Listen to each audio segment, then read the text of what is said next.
and welcome to Salt and Light Canning. I'm Jessica. This is my kitchen. I'm happy that you're here.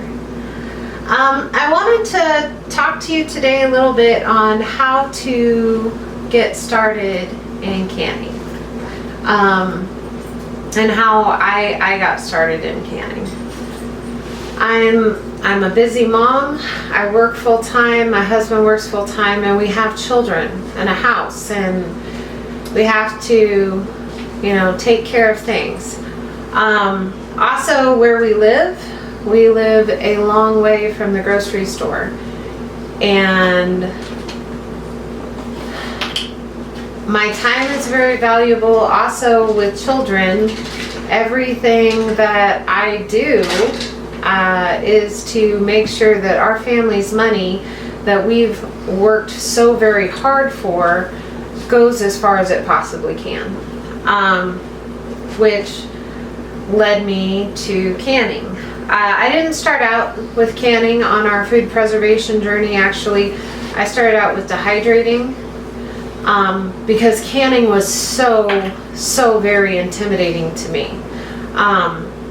And I don't want you to be intimidated. I would much rather me be able to encourage you and let you know that you don't have to be afraid when you're providing for your family.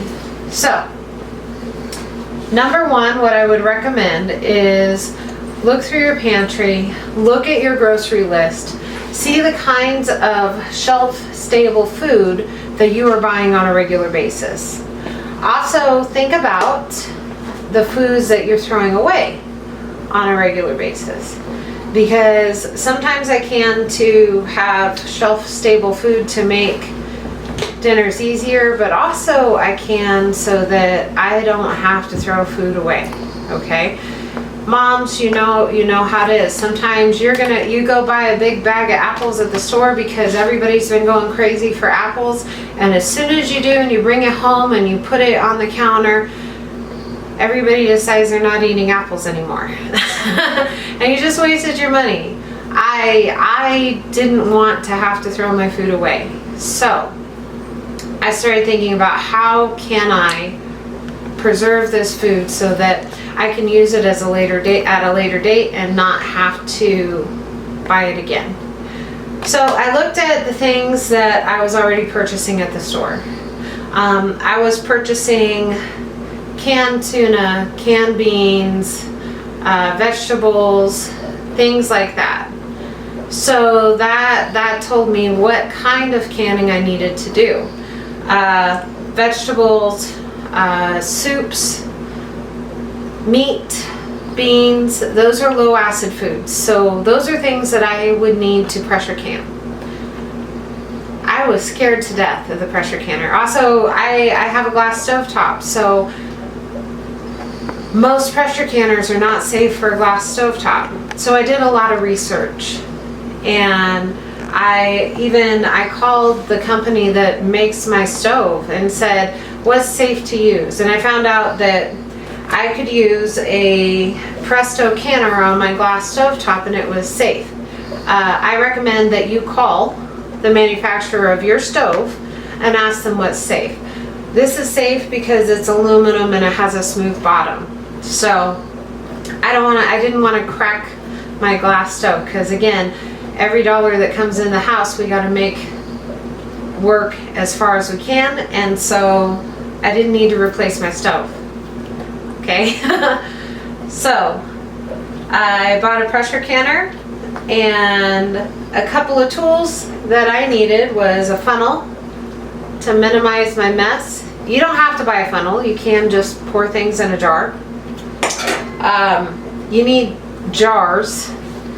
If you're going to put food in jars, you need jars.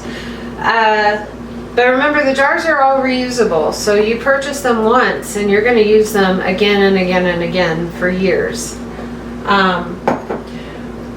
You need something to lift your jars out of the canner. These are really inexpensive. It's jar lifters. You can get them at a lot of different stores. You don't have to go out of your way to get jar lifters. And then you need something to debubble the food in the jars. I use a debubbler.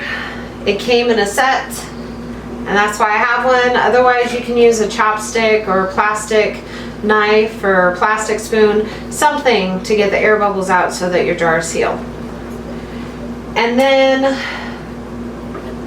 I got a pressure canner, and the one that I got, this is a 23 quart pressure canner. It's wonderful. I love it. It's like you can see, it's very well loved. And the first thing I canned was actually green beans.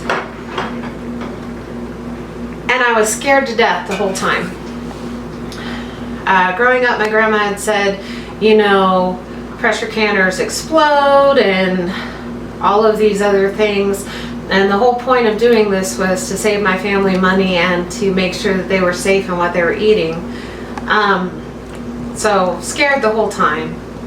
But I was able to read and follow directions. So if I can read and follow directions, I can.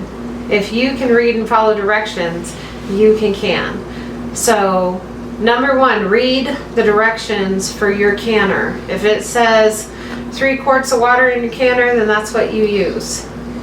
And then read and follow the directions from a trusted source. The National Center for Home Food Preservation, they have a book. You don't have to purchase a book.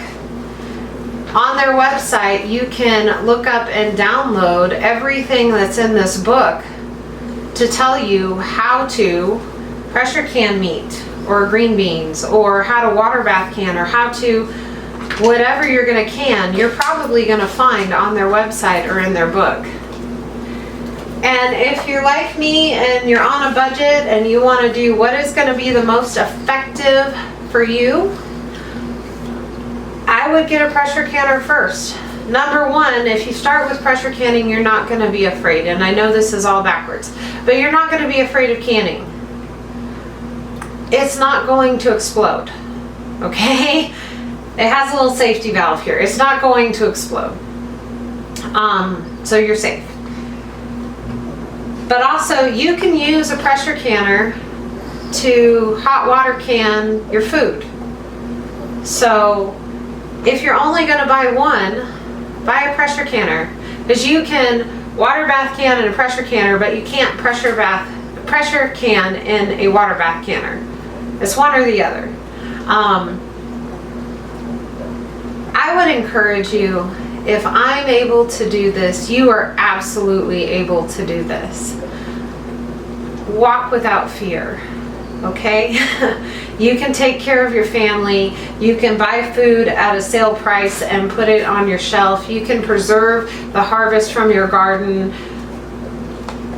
and you will know what's in the food that's going into your family. Take some ownership of your food and your pantry, and never have to worry about supply chains and all that business. Never have to worry about, you know, the power is gonna go out and I have a freezer full of meat.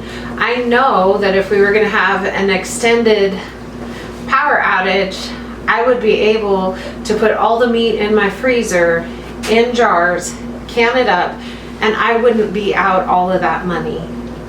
And I would have lots of meals to take care of my family. So I highly recommend. I love canning. It relieves a lot of stress for me. And I enjoy knowing that the food that my family is eating is safe, is healthy. I would just encourage you, don't be afraid. Just give it a try. If you're somebody who can read and follow directions, then you can do this. Be blessed.